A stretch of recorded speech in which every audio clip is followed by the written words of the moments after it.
I came across something, and I like my stories, and the stories sort of like are really, really key for me. And I just wanted to sort of like just touch on this. It comes in with the art of brilliant, and it comes in with many successful and brilliant businesses. It's about legacy.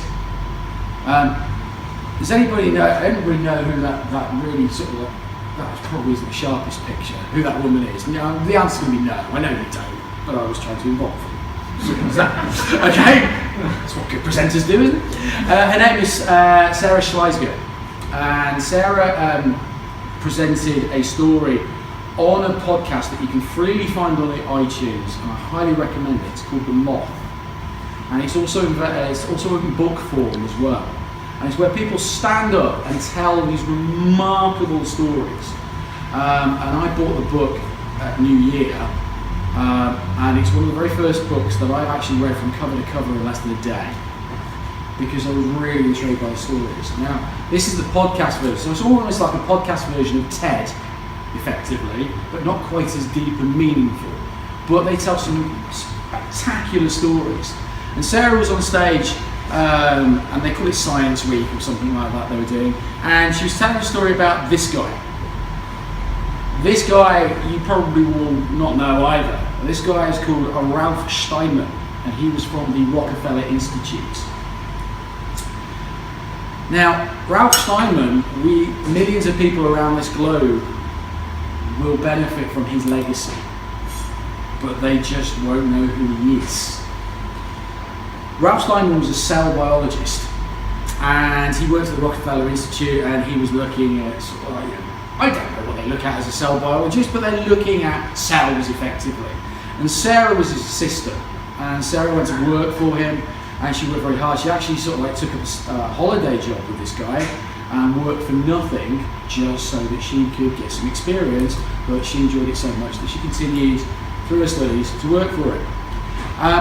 And he had done some amazing work looking at cells, and he went to a conference, and he came back and he was yellow.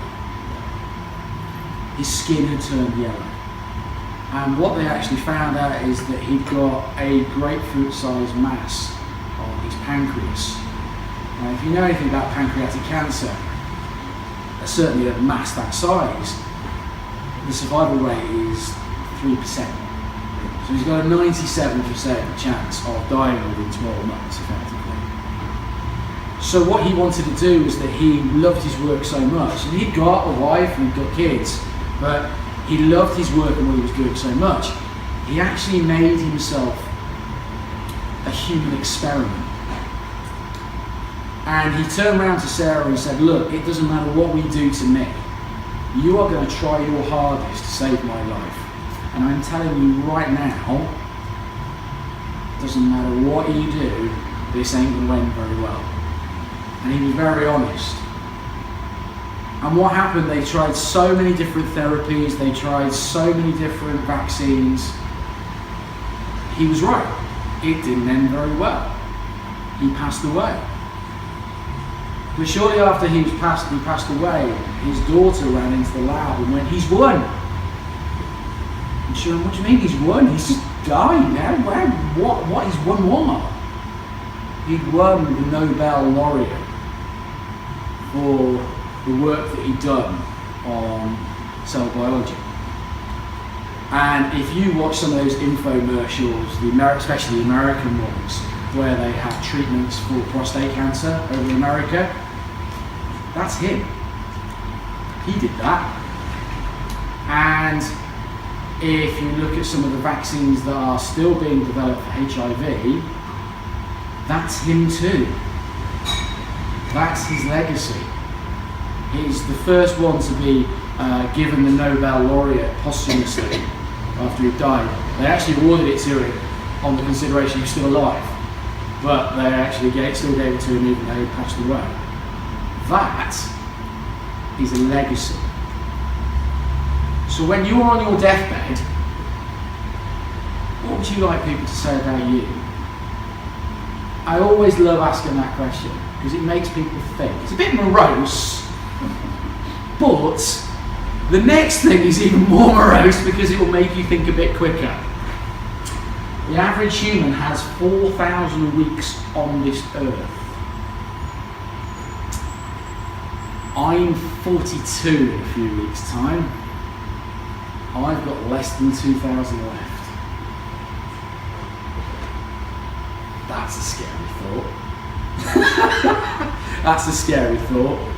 Who here knows people that sort of like get up at 7 o'clock on a Monday morning and can't wait for 6 o'clock on a Friday night? How many of those weeks are they wishing away?